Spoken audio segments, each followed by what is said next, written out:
hayır yaşı haber kimden alalı? Haberi Kerim oğlandan alalı. Kerim oğlan nama harmandalı giyde kara bir nama ayttı da aydıp boldu da kaçtı o yaptı.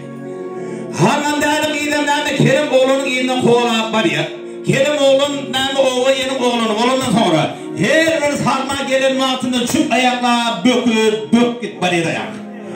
Harmandalı giyde nama bir bayın bakara giydi. Bilen nama Kerim oğlanın giyinden kalmanı hiç şorttup var ya. Harmandalı giyinden öldü temiz olandan sonra şol yürüp gelişine nama yağdadı. Yağdandan sonra nama derledi.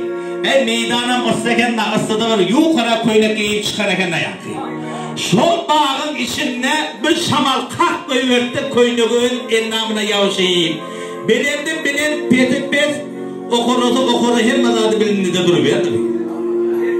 Harmandalı gelmişi oğlanı bir kıyır göreyim. Oğlan bir hayvan olur deyip, oğlan durayıp bir kıyırdı. Kerimcan kıyır oğlanın bulan yanık ses çıkardı, hiç oylamadı kendine yaktı. Ök ayağını öyle sindirme alıp, ök yukarı baş aşağı yıklayıp yatıyor da yaktı. Kerim oğlan nama yatak yerine iyimden serese harman değerli ikeri uzak yürük geliyor da. Bulan yanağım kıyır bozuk olur eken o deyip. Kerimcan önüne serese şok bayakı toğurtlarına yakılak ağlar ekenler. Şundan bir böküp toğurtka giyitip şu harmandalı giyden kaçıp kutuların yeni niyet bilen. Kerem oğlan deme şu toğurtkan artı tıkınak vardı diye oylamakta yakı. Kerem oğlan toğurtka ödün bir zınni. Harmandalı giy toğurtkan yağdayın bir diyene kelli. Toğurtkan yağına gel be Kerem oğlan. Sen benden kaçıp nereye gidecek deyip elini çelmeyip toğurtkanın buloyla getmiyor da yakı. Şu elim burada da iyi de yeterli. Harmandalı giyinin eline mi şol aylan göremezdi Kerem oğlanın ayağını izinençe. Ayağından gayet tutup bir çekti. Kerem oğlanın erdi harmandalı giyinin eline ilk tutuverdi. O da orada ne mi aradım yerine ta tukli var mı, erdik var mı, eş ulu korrak bir erdik giyim olmana çemedi. Harmandalı giyin yine eline toğurtlar tıktı da şudan burada da iyi de yeterdik elini bulayla büyüne yakı. Şol altına neme harmandalı giyinin geli Kerem oğlanın balağının içinden giydiğine çekerdi. Balağına neme uçkuru ecidirek olmana çemedi. O da orada neme koca eremeyen var mı? Çalvur var mı tamam?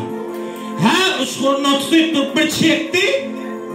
Harmandalı giyinin eline Kerem oğlanın balağı giyip duruverdi. Kerem oğlan neme öyle soğuk olandan sonra soğuk neme balaklaması giyinlerdi var mı? Harmandalı giyda ettim benim onunla oynaşıyıp durup bununla başka ben giyişim yok nerede? Kahara gelenden bir ayağını toğurttan bir yönüne koydu. Yine bir ayağını bir yönüne koyup her elinden bilenle şeyini çelme. Şu tak elin burada da iyisi yeterdi. Yiyip elin bulayla göğde yankı. Şol bulayla göğden vardı nenele. Harmandalı giyinin geri Kerem oğlanın göğüklüğünün sabından iyidinerçi. Tapman gereklerdi elim iyiydi o büyük. Yankıdan gayet tuttu da bir çekti. Şu ecidirek yerine çekti mi diye. Vay ecedik. Kerem oğlan harmandalı giyinin uçağına geldi duruyor da yankı. Harmandalı giyinen Kerem oğlanın gözüne düştü. Ya onlar da tutuklarından sonra gözüne gidip dur. Oğlan mıydı? Neden de oğlan yalamış ne yaptı? Gel üstü başını deyip harmandalı giyin. Kerem oğlanın üstü başını giyinleri yiyip onu götürün yalak götürüp ak koşuğa karşı atlaydı verdi yani. Ak koşuğa ekelip 9 şımırgan üstünde ay boduşunu kuruyup Kerem oğlanın neme çağı indirecek yalak edip önüne yatırdı.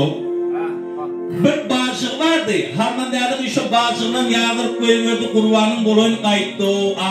Aklar kaydan yaladı. Kerem oğlanın neme şu kucağına yatan yerine şu iki tane teli deyip yatıyla. Oğlum. Senin eline armağanın var mı dedi. Az bimim, indi benim armağanım yok. İndi beni öldürken öldüren diye dayak. Ya dedi ben seni hal dedi öldürmeyen miydi? Sen bana bir nama et verdiydi. Şu namanı çok açsana öldürüyorsun. Tek açsana öldürüyorsun. Yaman açsana öldürüyorsun. O açsana öldürüyorsun dedi. Oho. Beymin ben bir o açsana öldürecekler mi ya? Sen her bir sözüm, her bir harman, atmanlarını yıldızları yere başlatılar. ölen babam direkte seni öldüreyim diye dayankı. Kerim oğlan aytdı, değerli değilim o dönüşüne çıldıkına bu değil. Men öldüm bak, oğlum mu diyeyim bakalım. Öldüm oğlum mu diyeyim bakalım. Ben naşanın kucağına yaman aydı yiyip örküttü diyen kime kalmayın. Şu kıydın neydi yüreği daştan bulması girerdi. Kerim oğlan yani o çok harman değerli kucağın, kıydın kucağına yatan yerine harman değerli kıydı karar. Serine döneyin gülüydü, peri değilsen öldürürsün diymeten ölüm. Şugun tokmelledik korkulma beni. Değilsen öldürürsün diymeten ölüm değil. Gözümde düğme yaş, parça daş, darin sözdür bilen. 5 kelime söyleysin, gör bak ne mi diye fark.